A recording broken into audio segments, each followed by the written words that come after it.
Witajcie bardzo serdecznie.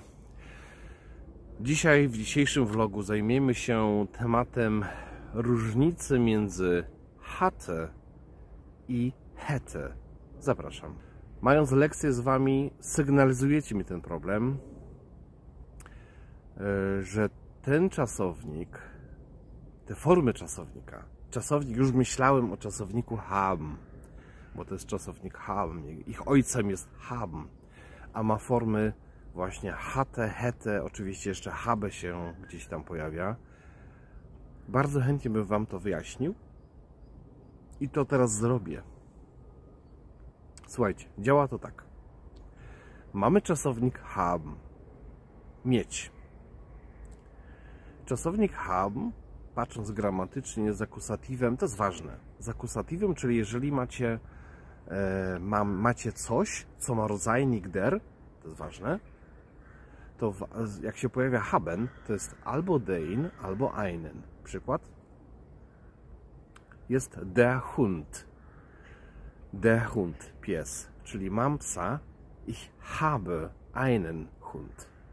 Einen wynikający z tego, że hund ma der. A jak der w akusatywie jest den lub einen. Den jest wtedy, gdy jest bardzo konkretny pies. Mam tego psa. A einen oznacza jakiegoś psa. I to jest najczęściej sytuacja właśnie używana. Ty masz, du hast. Rammstein śpiewał czy nie śpiewał? Rammstein śpiewał. Du. Du hast. Du hast mich. Co się później okazało, to jest nie, że ty mnie masz, chociaż można byłoby tak interpretować, ale że to jest posiłkowy do czasownika fragen. Du hast mich gefragt. Zapytałaś mnie. Zakładam, że to kobieta, bo tego nie słyszymy w niemieckim, nie? Że du hast pyta, czy zapytałeś, czy zapytałaś. Zostawmy. Ok? Haben. Oni mają, sie haben. Oni mają dom, sie haben ein Haus. Ein Haus, ponieważ Haus ma das. A skoro ma das, to w akusatywie ma też das. A skoro ma rodzajnik nieokreślony ein, no bo zawsze das ma ein, to też jest ein Haus. Eine hatte, dobrze mówię? Tak. Hatte eine Katze. Eine, no bo Katze ma die. Hatte, wir hatten, ihr hattet, wy mieliście. Wir hatten, my mieliśmy. Sie hatten, oni mieli. Wymowa, podkreślam. Mamy a w czasie przeszłym czasownika haben. Miałem, miałam, mieliśmy, oni mieli. Mamy czyste a. Czyste mam na myśli bez kropeczek. Bez kropeczek mam na myśli bez umlautu.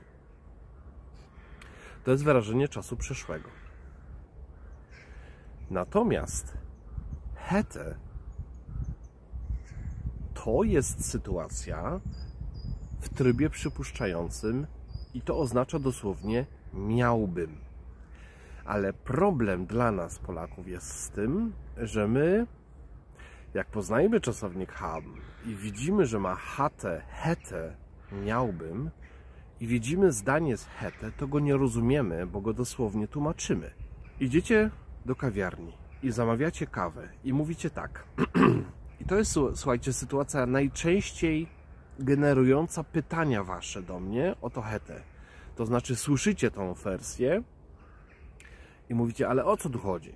Nie?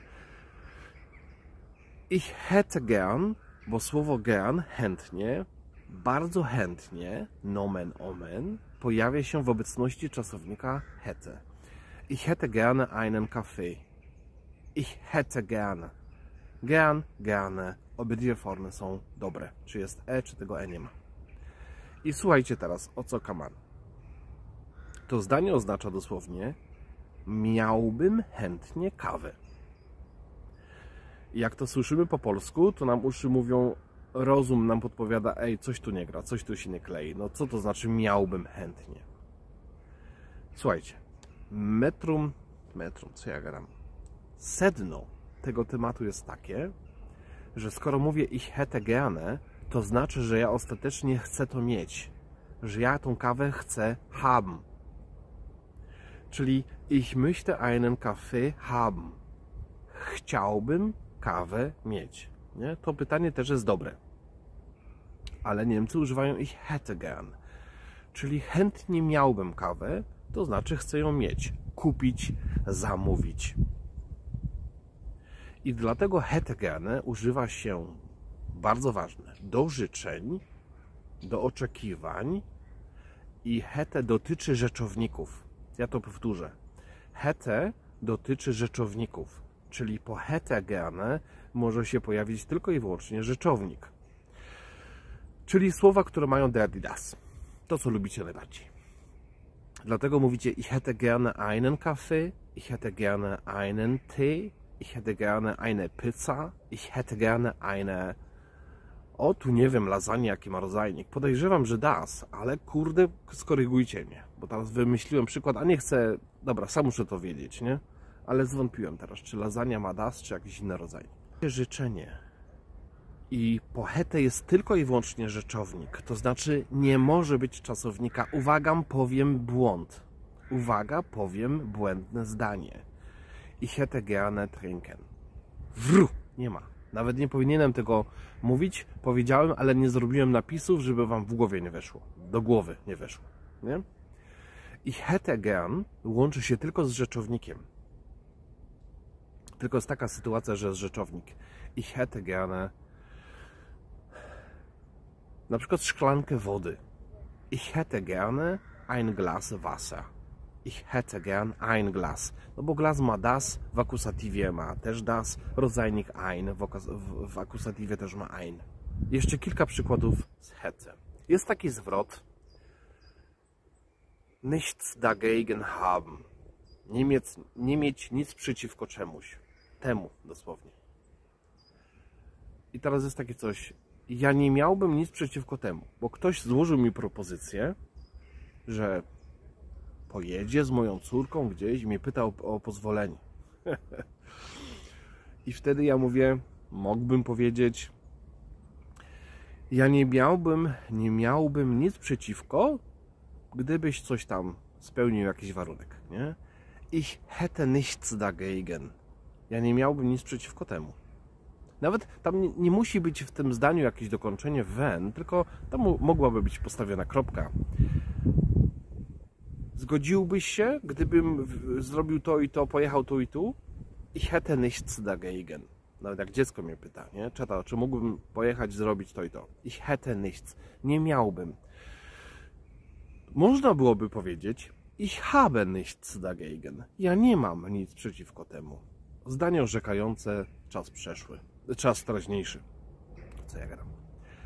Nie? Natomiast ich hätte to jest takie, wiecie, takie psychologiczne, takie, wiesz co, nie miałbym nic przeciwko temu. Także chcemy zaakcentować między, tak interpersonalnie, że no ale uważaj, bo jeszcze nie postanowiłem. Nie? Czyli jestem na tak w gotowości, ale gdzieś tam jeszcze się czai we mnie jakaś myśl, że może się nie zgodzić. W jakim zwrocie się jeszcze używa? Na przykład zgłaszacie się na operatywce, na jakieś seminarium, konferencji i przepraszam, miałbym pytanie. Oczywiście możecie powiedzieć, przepraszam, mam pytanie. Ich habe eine Frage. Jest ok. Ale w polskim też tak używamy, nie? Wprowadzamy ich hätte eine Frage. Entschuldigung, ich hätte eine Frage. Powinno być tak ich hätten Frage. To jest taki potoczny hätte skracane do het i eine skracane do ne. Ich hätten Frage. Miałem pytanie. To jest to samo, co mam pytanie. Tylko miałbym pytanie, czujecie, jakąś pewną emocję wprowadza.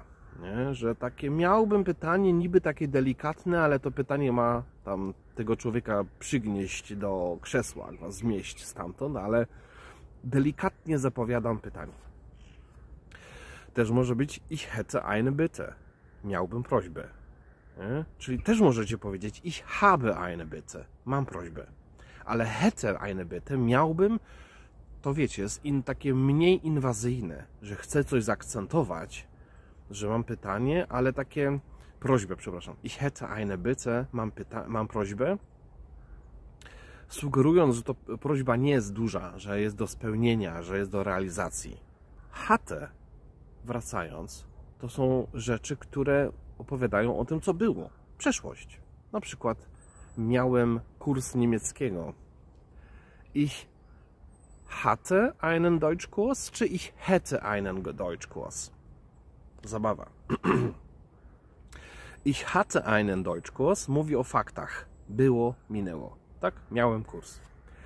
Ich hätte, tu pasuje już mentalnie jeszcze gern postawić. Ich hätte gerne einen Deutschkurs. Co to zdanie mówi? Pytanie do Was. To pytanie mówi, miałbym chętnie kurs niemieckiego, czyli chciałbym w jakimś kursie uczestniczyć. To jest moje marzenie na dzisiaj, moje życzenie, oczekiwanie. Ich hatte Geld. Domyślamy się, że już się ten temat skończył, że tych pieniędzy już nie ma. Ale ich hätte gerne ich hätte gerne Geld oznacza, że chciałbym mieć pieniądze. To jest dziwne, bo każdy musi mieć pieniądze na dzisiaj, natomiast myślę, że można byłoby to dorzucić ich hätte mehr. Ich hätte gern mehr Geld. Miałbym chętnie więcej pieniędzy. Miałbym, czyli chciałbym mieć. Nie? Ich hätte gerne możecie postawić znak równości między tym zdaniem, a zdaniem ich möchte gerne Geld haben. Ich habe Ahnung. Mam pojęcie. Nie? Znacie ten zwrot, ale nie znacie go w takiej formie, albo najczęściej używacie, czy słyszycie go w formie negującej. Ich habe keine Ahnung. Nie mam pojęcia. Albo opowiadacie historię, ja miałem pojęcie, co tam się dzieje. Ich hatte Ahnung, was da passiert ist, oder was da los war. Ich hatte Ahnung, nie? Miałem pojęcie. Czas przeszły. Było. Ich hatte keine Ahnung. Nie miałem pojęcia. Czas przeszły. Ich hätte Ahnung, miałbym pojęcie, wprowadza nam od razu taki motyw, że miałbym pojęcie, ale musiałby być jakiś warunek spełniony. Miałbym pojęcie, co tam się dzieje, gdybym miał dostęp, nie? Wenn ich einen Zugang hätte. Wchodzimy w tryb przypuszczający.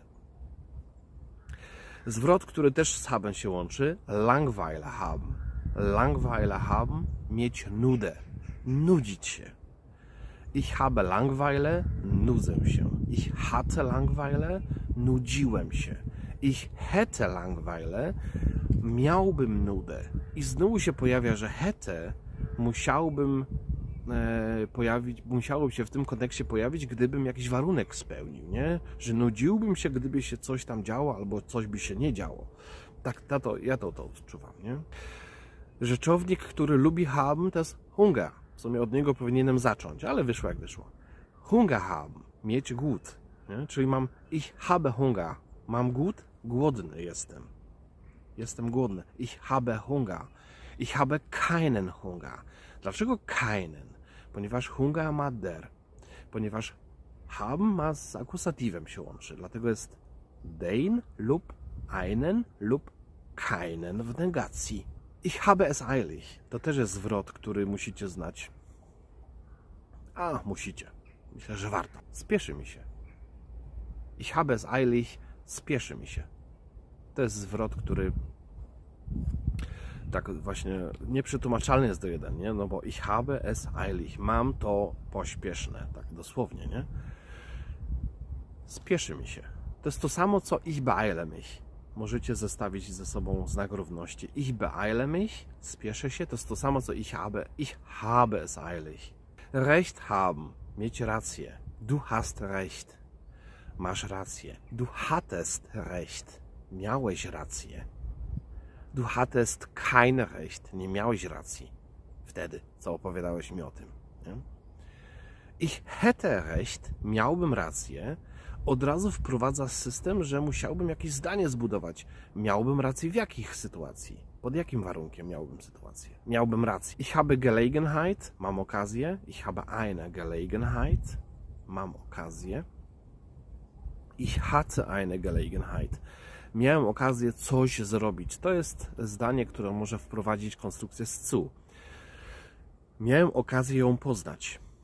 Ich hatte eine Gelegenheit, sie kennenzulernen. To zu wynika z konstrukcji z zu, ale to nie dzisiaj na ten temat. Słuchajcie, to byłoby wszystko. Bardzo Wam dziękuję za uwagę. Gdybyście byli chętni na lekcje ze mną, czy w formie indywidualnych lekcji, czy w formie kursów, macie link do mojej strony martindesimons.pl. Tam mam opis kursów i opis indywidualnych. Macie wszystkie informacje Gdybyście potrzebowali coś się dowiedzieć, napiszcie. Bardzo chętnie też kontaktuję się z moimi potencjalnymi, ewentualnymi uczniami online, że zanim zaczniemy lekcję, lubię ucznia poznać, nie? Chcę wiedzieć, kto ma jakie oczekiwania, kto na jakim poziomie jest. To też jest dla mnie ważne, żeby potem dopasować pod niego ten kurs i to słownictwo. Dobrego dnia Wam życzę, trzymajcie się cieplutko, cześć, hej!